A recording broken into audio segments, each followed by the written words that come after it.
महाकुंभ का पहला अमृत स्नान पूरा हो गया। पहले दिन तो 1.5 करोड़ लोगों ने संगम में डुबकी लगाई थी। बॉस, आज तो कल वाला रिकॉर्ड भी टूट गया। आज 3.5 करोड़ श्रद्धालुओं ने संगम में डुबकी लगाई है। यानी महाकुंभ के पहले 2 दिन में ही 5 करोड़ से ज्यादा लोगों ने संगम के पावन जल पुण्य पा लिया। All those Hindus who are in America, in Canada, in Europe, वो सारे के सारे अब यूपी आया करेंगे। अब यूपी में चार्टर्ड जहाज चलेंगे, फ्लाइट्स आएंगी, and then that will give India a relevance। बात आस्था के महाकुंभ की करेंगे। दरअसल 13 जनवरी से शुरू होने वाले आस्था के इस महाकुंभ को लेकर तैयारियां पूरी कर ली गई हैं और सुरक्षा व्यवस्था के मद्देनजर कई लेयर्स की सिक्योरिटी व्यवस्था की गई है।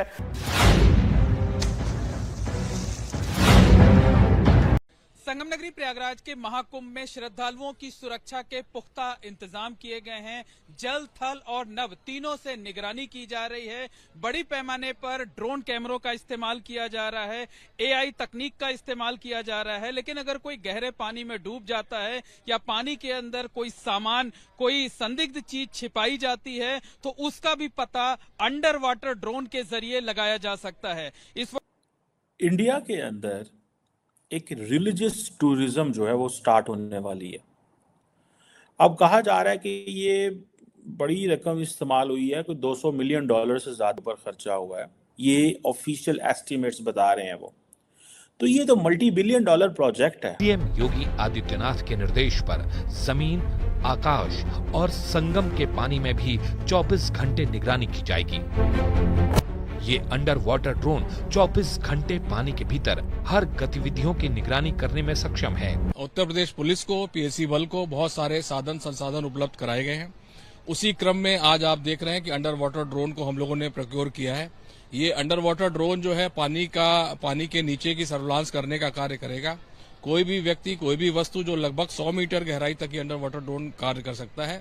कोई भी व्यक्ति या वस्तु अगर इस गहराई में, गहरे पानी में है, तो उसको ये लोकेट करके, पिन पॉइंट करके हमको इस मॉनिटर पर डिस्प्ले कर देता है और हम लोग तत्काल प्रतिक्रिया करके जो हमारे डीप डाइवर्स हैं, हम रेस्क्यू का कार्य संपादित। नमस्कार दोस्तों, महाकुंभ चल रहा है और महाकुंभ की चर्चाएं पूरी दुनिया में हो रही हैं। पूरी दुनिया में महाकुंभ की धूम है और पाकिस्तानी पूरी तरह से शॉक्ड है महाकुंभ के बजट को देख के और सुरक्षा के इंतजाम को देख के। जिस तरह से सुरक्षा के इंतजाम किए गए हैं, ड्रोन की तक की सेवाएं ली गई है, आकाश में भी ड्रोन के जरिए नजर रखी जा रही है, राफेल को भी यूज किया गया है और अब अंडर वाटर ड्रोन की भी सेवाएं ली जा रही है ताकि पानी के अंदर से भी किसी भी तरह की कोई दुर्घटना ना हो या फिर कोई किसी तरह का आतंकवादी हमला ना हो। तो अंडर वाटर ड्रोन किस तरह से काम करता है वो हम इस वीडियो में देखेंगे। किस तरह से पाकिस्तानी शॉक्ड हैं भारत की टूरिज्म इंडस्ट्री को लेके, क्योंकि भारत, मोदी सरकार या मोदी जी अब भारत को एक टूरिस्ट डेस्टिनेशन के तौर पे डेवलप कर रहे हैं और इतनी तेजी के साथ डेवलप किया जा रहा है। हर चीज को लेकर पूरी प्लानिंग है और एक टूरिस्ट हब बना रहे हैं भारत को कि लाखों लोग यहाँ पे आएंगे, जिसे देख के पाकिस्तानी पूरी तरह से शॉक्ड है कि किस तरह से भारत में इतने लोग आ रहे हैं और पाकिस्तान में कोई नहीं चाहता, कोई पाकिस्तान जाना ही नहीं चाहता है। आप इस सब के बारे में क्या सोचते हैं कमेंट बॉक्स में जरूर लिखिएगा। वीडियो अच्छा लगे तो लाइक करें, शेयर करें, चैनल को सब्सक्राइब करना ना भूलें, बेल का आइकन प्रेस कर दें लेटेस्ट नोटिफिकेशन के लिए। आइए आगे बढ़ते हैं इस वीडियो में। सऊदी अरब के अंदर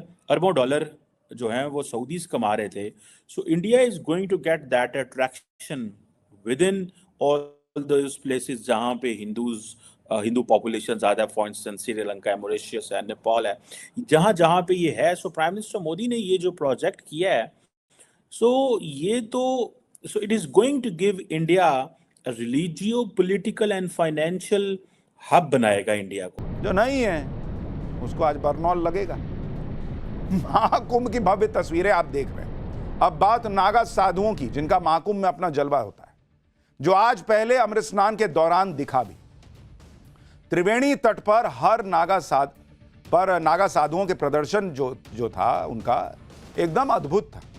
कभी डमरू बजाते हुए, कभी भाले और तलवारें लहराते हुए नागा साधुओं की टोलियां अपनी युद्ध कला का प्रदर्शन करते हुए त्रिवेणी तट की तरफ बढ़ रही। ज्यादातर अखाड़ों का नेतृत्व कर रहे नागा साधुओं का अनुशासन और शस्त्र कौशल वहां मौजूद श्रद्धालु टकटकी लगाकर देख रहे थे, क्योंकि बहुत सारे लोगों ने ऐसा देखा नहीं। अमृत स्नान के लिए निकली अखाड़ों की शोभा यात्राओं में नागा साधु आकर्षण का केंद्र बन गए। अपनी अलग वेशभूषा, आभूषण, जटाओं में फूल, गले में मालाएं, त्रिशूल को हवा में लहराते हुए नागा साधुओं ने महाकुंभ की भव्यता को एक अलग लेवल पर पहुंचा दिया। अमृत स्नान के दौरान भी नागा साधुओं का अंदाज निराला था। त्रिवेणी संगम में उन्होंने पूरे जोश के साथ एंट्री ली। कड़कड़ाती ठंड और बर्फ से भी ठंडे पानी में नागा साधुओं की टोलियों ने ऐसे अटखेलियां की मानो कोई कठिनाई हो ही नहीं रही, जबकि शरीर पे वस्त्र ना के बराबर। लेकिन इस ठंड में आप सोचिए जो उत्साह था उनका कि महाकुंभ में स्नान करने जा रहे। महाकुंभ का मेन अट्रैक्शन अमृत स्नान होता है, वैसे ही अमृत स्नान का मेन अट्रैक्शन होते हैं नागा साधु, जिन्हें सबसे पहले स्नान का हक दिया जाता है, मौका मिलता है, और उसके बाद ही बाकी साधु संत डुबकी लगाते हैं। अब एक सवाल लोगों के मन में होगा कि नागा साधु ने ऐसा कौन सा काम किया है कि उन्हें ही सबसे पहले अमृत स्नान का लाइसेंस मिलता है, मौका मिलता है। तो भाई नागा साधु इस मौके को डिजर्व करते हैं, क्योंकि नागा साधु ही नहीं होते बल्कि सनातन के कमांडो होते हैं एक तरीके। पहली खबर तो ये है कि महाकुंभ हो रहा है, दुनिया का सबसे बड़ा फेस्टिवल, और उस महाकुंभ में दुनिया के बहुत सारे कंट्रीज से लोग वहां पर पहुंच रहे हैं। इंडिया में प्रयागराज में इस फेस्टिवल में हिस्सा लेने के लिए महाकुंभ का बजट ऑलमोस्ट 7,000 करोड़ कहा जा रहा है कि तकरीबन इतना लगाया गया है, या बजट जो है इतना स्पेंड किया जा रहा है, स्पेंड किया जाएगा। लेकिन जब हम आपको ये बताएंगे कि जो महाकुंभ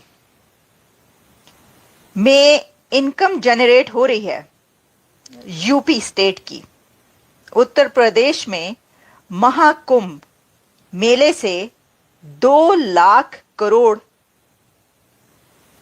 इनकम जनरेट होगी। 2 लाख करोड़ ऐड करेगा महाकुंभ का ये मेला यूपी की इकोनॉमी में। भाई आप सारे के सारे लोगों को रिलीजियस टूरिज्म के लिए अब इंडिया लेके आए। इंडिया के अंदर लोग आते थे हेल्थ टूरिज्म के लिए, ठीक है। अब इंडिया के अंदर वो सारे के सारे जो हिंदूज ऑल इन इस रीजन में है, वो नेपाल में हों, वो भूटान में अगर कहीं पे हैं, या बाकी जगहों पे हैं, या श्रीलंका में जैसे मैं देख रहा था सेलिब्रेशंस हो रही हैं, या मॉरिशस में हो रही हैं, या और बहुत सारे जगहों में हो रही हैं, तो वो सारे लोग यहाँ पे आया करेंगे अयोध्या में, यूपी में, और वो आके यहाँ पे सेलिब्रेट करेंगे। And then all those Hindus who are in America, in Canada, in Europe, वो सारे के सारे अब यूपी आया करेंगे। अब यूपी में चार्टर्ड जहाज चलेंगे, फ्लाइट्स आएंगी, and then that will give India a relevance, ठीक है। ये अभी तो चलो ये स्टेट लेवल पे हो रहा है, मैं देख रहा था जनाब हेलीकॉप्टर पत्तियां जो है वो गिरा रहे हैं और बहुत कुछ हो रहा है, लेकिन आइंदा आने वाले दिनों में it's going to be different position, ठीक है जी। अब ये जो टूरिस्ट विजिट करेंगे वो अब आप उसको अंदाजा लगा रहे हैं कि वो एक बड़े पैसे कमाएंगे, ठीक है। और ये सुनने में आया कि यूपी की जो गवर्नमेंट ने एक बड़ा मास्टर प्लान बनाया है, ठीक है जी। वो कहते हैं कि 2031 तक हम 85,000 करोड़ रुपया इन्वेस्ट करेंगे टू डेवलप द सिटी, ताकि इसमें हम और तरीके से कर सकें। 2 लाख करोड़ की बात हो रही है। अच्छा, ये जो रेवेन्यू इन 45 डेज है, जैसा कि आप जानते हैं कि 40 करोड़ पीपल, 40 करोड़ क्राउड वहां पर जमा हो रहा है, पे लोग स्पेंड करेंगे। और जब लोग वहां पर जा रहे हैं तो फिर भारत यात्रा करेंगे। वहां पे जो विजिटर्स जा रहे हैं वो पूरा इंडिया घूम फिर के देखेंगे, और वहां के अंदर के लोग भी जो जा रहे हैं, तो 5,000 तो एक आम से आम बंदा जो है वो भी खर्च कर लेता है ना, 5,000 रुपए, वो तो है ही नहीं कोई। तो आप सोचें कि ये कितने लाख करोड़ की आमदनी हो रही है इंडिया को, इसकी इकोनॉमी में कितना ऐड कर रहा है ये उनका एक फेस्टिवल। वैसे तो देखें ना कि ये महाकुंभ है, और कहते हैं कि इंडिया ऑलरेडी बहुत सारा पैसा जो रिलीजियस टूरिज्म से कमा रहा है। अभी सुनने में आता है कि इंडिया ने तकरीबन कोई 1.25 लाख 1.5 लाख करोड़ रुपया 2022 में कमाया, ठीक है जी, जो कि 100% इंक्रीज है एज कम्पेयर टू 2021 की बनिस्बत। सो जो टूरिज्म डाटा सिर्फ यूपी का है, वो ये कहता है कि 23 मिलियन टूरिस्ट आए थे 2022 में।